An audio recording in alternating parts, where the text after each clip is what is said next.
Bom dia, eu sou o Iago da equipe 6 composta pelo Gabriel, pela Isabelle, pelo Lucas, pelo Rafael, pela Marcela e por mim, né? E hoje vamos falar um pouco mais sobre a Felas Food, uma ONG. O nosso bordão da Felas Food é comida na mão, receita de montão. Bom, eu vou começar falando um pouquinho sobre o Ceasa. O Ceasa, que é uma das principais empresas do estado de distribuição de alimento.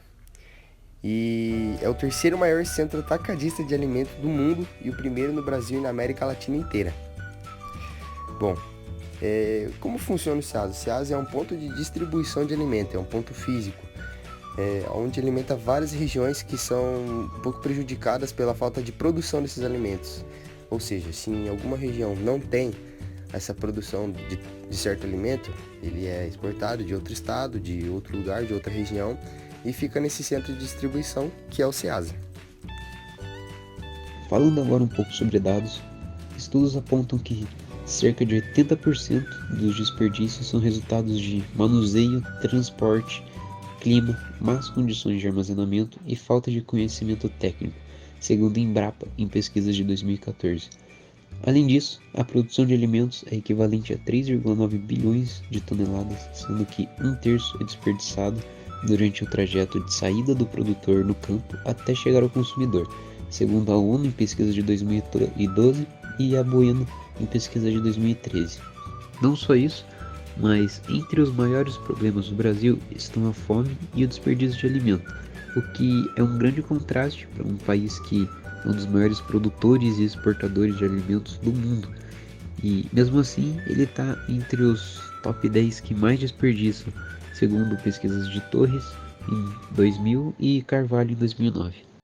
Como o volume de lixo orgânico é muito alto, o Ceasa desenvolveu vários projetos para reduzir a perda desses lixos, como o banco de alimentos, que recolhe os alimentos que iriam para o lixo e chegam até instituições para mais de 32 mil pessoas.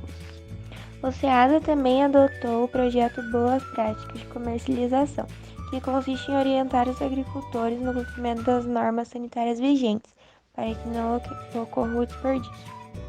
Fazemos de tempos em tempos campanhas com os produtores e permissionários para evitar o desperdício.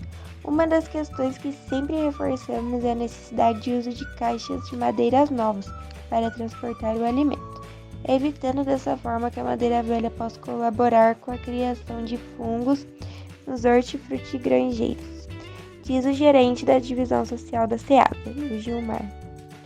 Algumas causas de perda desses alimentos são os esmagamentos, apodrecimentos, senescência, produtos murchos.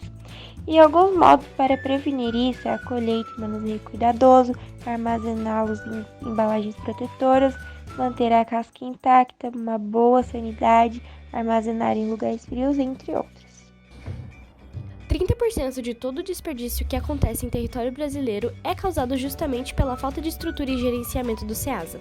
A base disso foi criada uma lei onde autoriza os estabelecimentos a doarem esses alimentos para o consumo humano, para que não haja mais desperdício. Esses alimentos podem estar prontos e poderão ser doados para o consumo para essas pessoas que estão em situação de vulnerabilidade. Por isso, resolvemos distribuir esses alimentos que seriam desperdiçados por meio de palestra e campanha, explicando também e ensinando formas de preparar esses alimentos de forma sustentável para que não haja mais desperdício e que seja acessível para todos. Essas palestras e campanhas aconteceriam dentro do Ceasa e seriam gratuitos para as pessoas que estariam interessadas em receber o alimento distribuído. Entre a relação do desenvolvimento industrial e a preservação ambiental, podemos ver que com a irresponsabilidade das grandes indústrias que despejam toneladas de resíduos tóxicos nos rios e nos lagos e em seus processos de transformações prejudicam todo o ecossistema do local, tornando a água imprópria para o consumo, por exemplo, também poluindo o ar, toda a fauna do local. Então, por isso, ações de sustentabilidade devem ser tomadas para que pelo menos se reduza ou controle esses impactos ambientais. Bom, e como conclusão da equipe, chegamos que os métodos de produção industrial têm múltiplos impactos no meio ambiente. A indústria de alimentos precisa encontrar maneiras de reduzir a quantidade de alimentos descartados que ainda são comestíveis, como doando-os, ou de alguma forma reaproveitar algo que não serve mais para o consumo, como o aproveitamento para a biomassa, tornando-se assim uma forma de produção de energia sustentável. Campanhas de conscientização ambiental também devem ser impulsionadas por companhia. Na busca por soluções, o primeiro passo para saber qual a melhor estratégia para a gestão de resíduos da SEASA é, sem dúvida, ter um bom plano de gestão de resíduos sólidos.